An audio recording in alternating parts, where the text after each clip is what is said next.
बलराम का डर। ये बात है महाभारत काल की। बात है, एक बार कृष्ण और बलराम किसी जंगल से गुजर रहे थे। चलते चलते काफी समय बीत गया और अब सूरज भी लगभग डूबने वाला था। अंधेरे में आगे बढ़ना संभव नहीं था, इसलिए कृष्ण बोले, बलराम, हम ऐसा करते हैं कि अब सुबह होने तक यहीं ठहर जाते हैं और भोर होते ही हम अपने गंतव्य की ओर बढ़ चलेंगे। बलराम बोले, पर हम घने जंगल में हमें खतरा हो सकता है, यहाँ सोना उचित नहीं होगा, हमें जाग कर ही रात बितानी होगी। अच्छा, हम ऐसा करते हैं कि पहले मैं सोता हूँ और तब तक तुम पहरा देते रहो, और फिर जैसे ही तुम्हें नींद आए तुम मुझे जगा देना, तब मैं पहरा दूंगा और तुम सो जाना। कृष्ण ने सुझाव दिया। बलराम तैयार हो गए।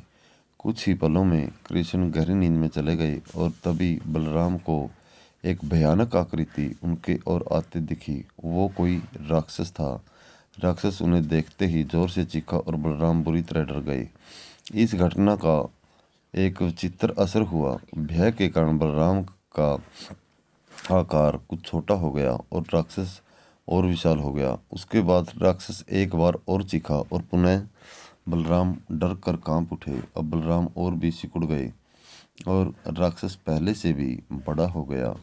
राक्षस धीरे धीरे बलराम की ओर बढ़ने लगा।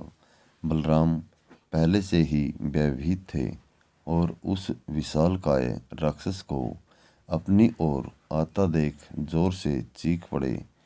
कृष्णा और चीखते ही वहीं मूर्छित हो गए। बलराम की आवाज़ सुनकर कृष्ण उठे। बलराम को वहां देख उन्होंने सोचा कि बलराम पहरा देते देते थक गए और सोने से पहले उन्हें आवाज़ दे दी। अब कृष्ण पहरा देने लगे। कुछ देर बाद वही राक्षस उनके सामने आया और जोर से चीखा। कृष्ण जरा भी घबराए नहीं और बोले, बताओ, तुम इस तरह चीख क्यों रहे हो? क्या चाहिए तुम्हें? इस बार भी कुछ विचित्र घटा।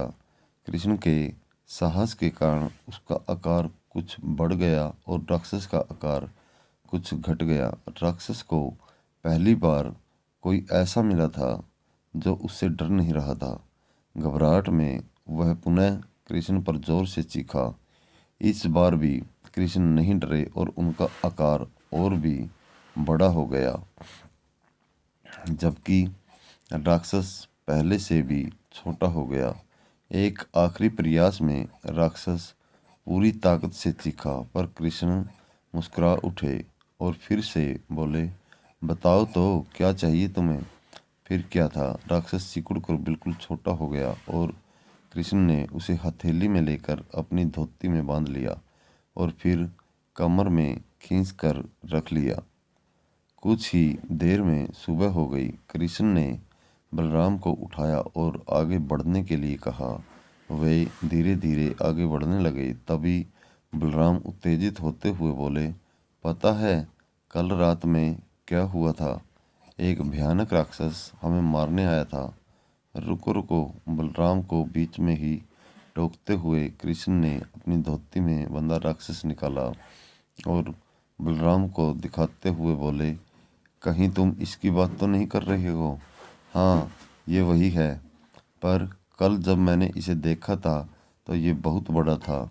ये इतना छोटा कैसे हो गया? बलराम आश्चर्यचकित होते हुए बोले। कृष्ण बोले, जब जीवन में तुम किसी ऐसी चीज से बचने की कोशिश करते हो जिसका तुम्हें सामना करना चाहिए, तो वो तुमसे बड़ी हो जाती है और तुम पर नियंत्रण करने लगती है। लेकिन जब तुम उस चीज़ का सामना करते हो जिसका सामना तुम्हें करना चाहिए, तो तुम उससे बड़े हो जाते हो और उसे नियंत्रण करने लगते हो। दोस्तों, ये राक्षस दरअसल हमारी ज़िंदगी में आने वाली चुनौतियां हैं, विपरीत स्थितियां हैं। ज़िंदगी में समस्या है, अगर हम इन स्थितियों को नज़रअंदाज करते रहते हैं तो ये समस्याएं और भी बड़ी होती चली जाती हैं और अंत में इन्हें काबू करने लगती हैं। लेकिन अगर हम इनका सामना करते हैं, साहस के साथ इनका सामना करते हैं, तो यही समस्याएं धीरे धीरे छोटी होती चली जाती हैं और अंततः हम उन पर काबू पा लेते हैं। इसलिए जब कभी भी जीवन में ऐसी समस्या आए जिनका सामना आपको करना ही चाहिए, तो उसे नज़रअंदाज मत करिए।